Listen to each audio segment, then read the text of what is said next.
अस्सलाम वालेकुम। आज एक बहुत ही स्पेशल पॉडकास्ट है एंड हम लोग इसको इंग्लिश में करेंगे। Why? Because we have some very special guest with us. जब Israel attacked Gaza a couple of weeks ago, तो हम सब what we went through in those 2-3 weeks that this has been happening, only Allah knows. But if we are going through all this, imagine what the Palestinians are going through. We went to a protest, me and my sister, last week, and we were shocked to find out that there are some Palestinian students and some Palestinian women living in Pakistan, living in Lahore. And it was such a pleasure meeting them because somehow our hearts have always been in Al-Aqsa and our hearts have always been for Palestine. So, aaj we're going to introduce you to two wonderful gentlemen. They will introduce themselves. Ibrahim, please tell us where you're from and what you're doing here. First of all, thanks for having us, and thanks for giving us a chance to convey the message of Palestinians. I'm Ibrahim. I'm basically from West Bank. I study here in Lahore, in the University of Lahore. I'm about to be an engineer. An engineer, mashallah. Excellent. So this is your fourth year? Yes. Fourth year here. So how come you chose Pakistan to come and study? I have applied for scholarship, Mm-hmm. and then I got full scholarship in Pakistan. Oh, So wow. I decided- So you're very smart.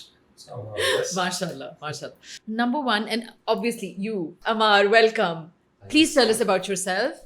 My name is Amar. I'm from Palestine, exactly West Bank, Jenin. I chose Pakistan to study because a lot of reasons. Like my uncle is studying in Pakistan before, so he advised me to go to Pakistan. Also, I have a lot of Pakistani friends in Oman and Jordan because I Oh, live in wow. Oman and Jordan. at the Okay, same okay, time. okay, Yeah. okay. So they advised me to go to Pakistan. Pakistan. When they heard that I joined UET University, University of Engineering and Technology Lahore, they were surprised. Hmm. Oh, you will go to the most powerful, engineer in Pakistan, also in Asia. Yes. So yes, so I'm so proud to join UET, and also because the people of Pakistan, they are near us. We are Middle East people, also the Yes, Pakistan, so yes. we have a lot of yes, exactly. Things in common. Yeah. Yes, so it will I not be agree. difficult to live in Pakistan. Alhamdulillah, like Ibrahim, inshallah, in December I'll be graduated, and the 4 years in Pakistan was so easy. So alhamdulillah. Oh, excellent. So it's so good because we didn't know there were Palestinian students here. This is the first time we found out. Nadia, would you like to begin with some questions? Yes, the important thing, getting your information across. Because we know that Israel with his Hezbollah doctrine has controlled the information of, the world only knows what they tell the world. Because the media is controlled, because of they've been doing this for 75 years. The important thing is you guys need to tell us the reality of what happens, you people living there, against the illegal occupation, the freedom fighting. So give us a bit about the history. Yeah. Okay, so I just want to say something. First of all, the propaganda, Israeli narrative or Israeli propaganda, this was part of the plan.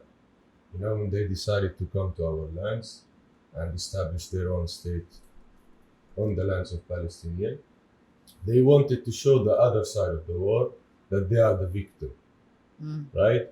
So they are paying billions of dollars on the media just to show the world that they are the victim and we are the oppressors, which is totally the opposite case.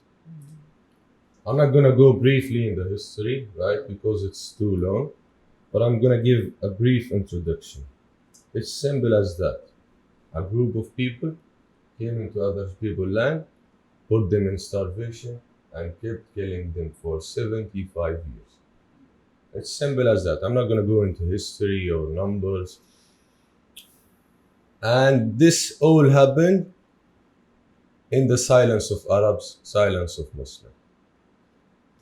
I mean, speaking of the stance of the Arabs and Muslims, I would say since 1973, there was no military actions from any of the Muslim armies.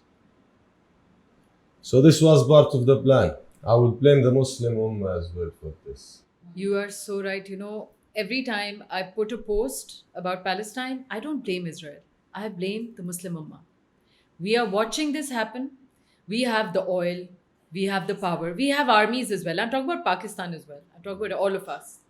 And nobody has the guts to stand up and fight for our Palestinian brothers.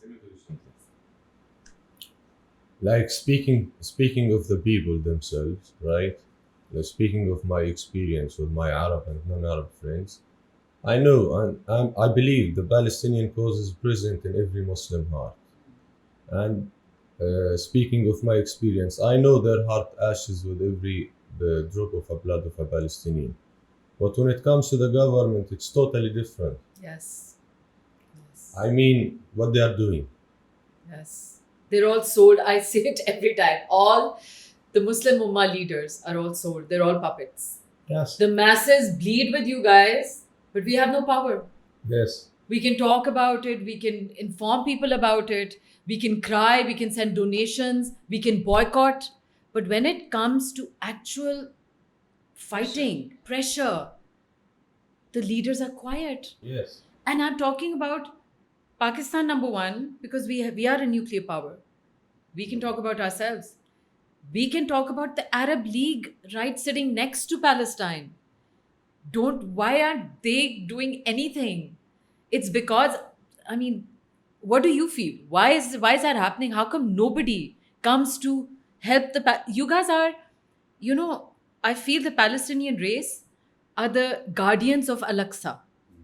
You have been guarding Al-Aqsa for us, our Qibla Awwal, for the past 75 years, and nobody's helping you guys. How do you feel?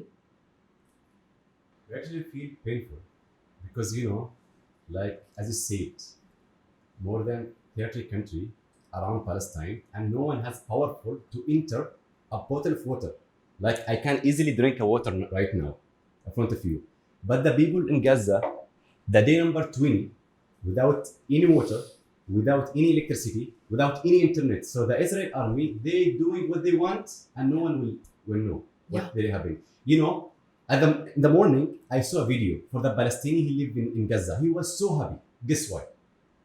Because he find a cold water to drink. There's no electricity to run the fridge and make the water cold. So he was so happy. It's so difficult, and I'm blaming the government. No one can enter a bottle of water. When someone dead, they have like we call it kafan. Yeah. Exactly. They enter it to Gaza. That's the only help the Arab country. Oh, wow. I just Oh, wow. That's just I have so. a question to the leaders. Depriving innocent children of food and water, isn't it a reason to wage war against this colonial state? Yes. I mean, when we will take a serious action, in our beliefs, right? Palestine was taken by force, and it will never be gained back except by force. What are you doing? Calling Israel to be referred for the International Criminal Court, Security Council. We know who made Israel in the Middle East. Why we are running after them? Why we are running after the peace talks? What did we achieve? Let me tell you something.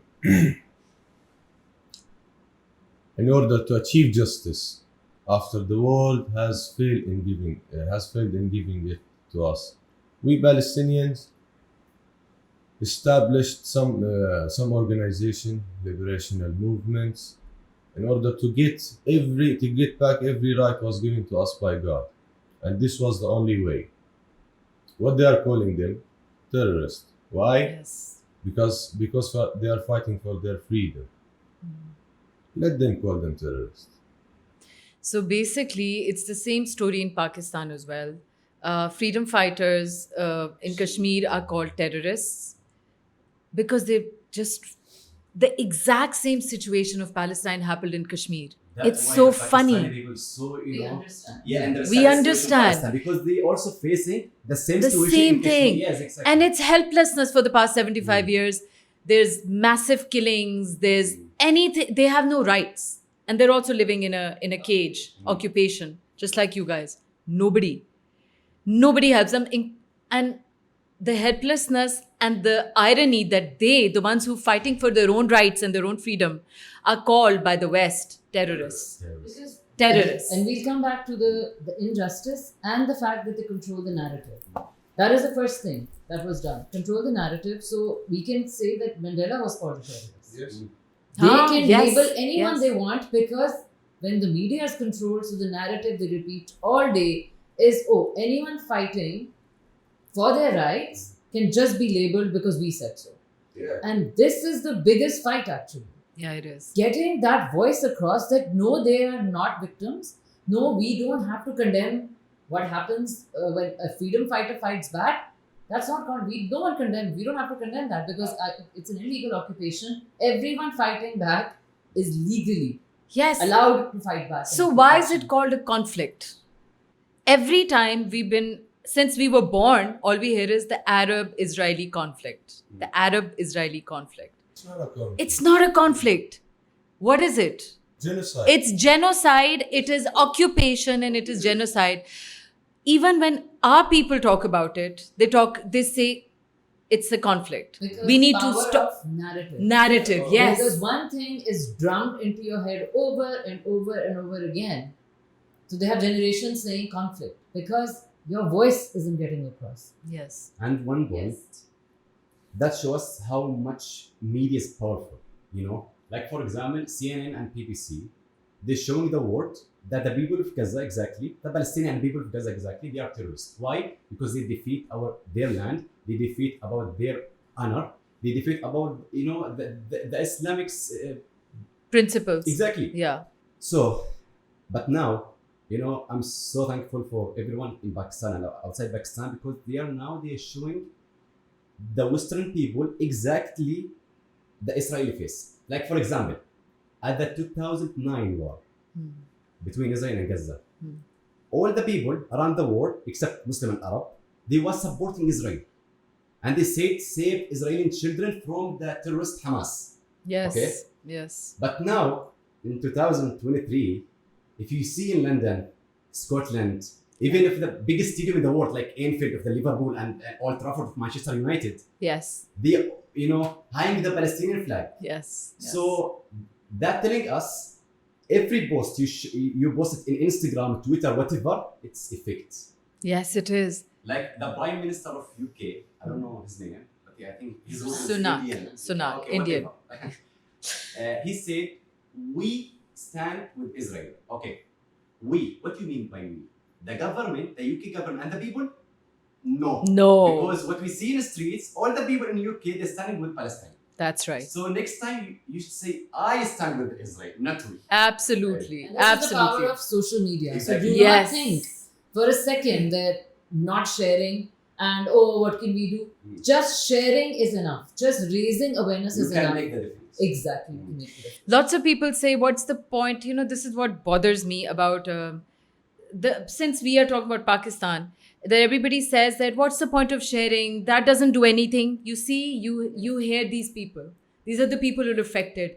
If you are sharing on social media, you're doing the biggest favor to this cause because you're spreading the truth. The truth needs to get out there. And the only difference between last time and this time is that the truth is coming out through social media, through sources that can't be controlled as much. So please continue posting, continue talking about this issue, and don't think that we can do nothing. The other thing we can talk about is boycott. Why do you think boycotting products is important? Do you think it's something that can affect this cause? Yes, of course. All these companies are supplying Israel with every money needed to destroy Palestine. That's right. So with every sip of coke you take in a day, you are killing a kid. That's right. At least, if you cannot do anything, we are not asking the people to go and fight, nobody can. But at least, don't be a part of that killing. Yes. That's it. These companies are supplying Israel, they are supporting Israel. So don't buy their products. And it's important for everyone to understand this, that this is also an effort to make us feel like we're helpless, right? Don't say anything will make a difference. So what if you don't buy one Coke? Yes, it does make a difference. It makes. Any product, remember, what is the biggest power of Israel? Their economic power. That's right. Who are That's these right. companies who are supporting Zionists? They have the money which we are giving them. And by the way, just to tell everyone, none of these are necessary products. You can boycott them without asking for alternatives. Drinking a soft drink which has 30 grams of sugar is not really good for you anyway. So they kill us inside and they And kill us outside, outside. and So our remember brain that. cells. They are killing us with their all this fast food chain. You don't need it. All the infant formula which you need from certain companies, you don't need it. Give them fresh food. This is what they have taken away the hope from people that you can't do anything, that you're helpless. We are not helpless. We are not helpless. Helpless. This is the tagline. Yes. We are not helpless. All of us, we don't have power of government or power of armies, but we have the power of purchasing the right product. What is entering our homes? What are entering our homes, what our children are consuming. If they don't have a McDonald's Happy Meal, your child is not going to die. If they don't have that can of Coke, they can have Pacola. They But can have if our you local it, products. Remember, when you're buying it, a Palestinian child will die. Yes. Remember that. You are every dollar, every cent that goes into that company is affecting Palestinian lives. And this is not a short war. This is something that's going to go on for, it's gone on for Decades, 75 and years. our economic- God knows. Boycott has So, to go on for decades. You know, it's becoming very good now that people are realizing we have to boycott, but it is not short term. You don't have to boycott for 2 months or 3 months. It's not This is, trend. yeah, You should this continue is it. long term. This is for years. You have to realize, support local companies, buy local products. Our economy will be better, and the people who pay for our enemies are going to be the ones who are going to suffer, and they won't be able to do what they're doing in Palestine right now to our kids. So please remember that.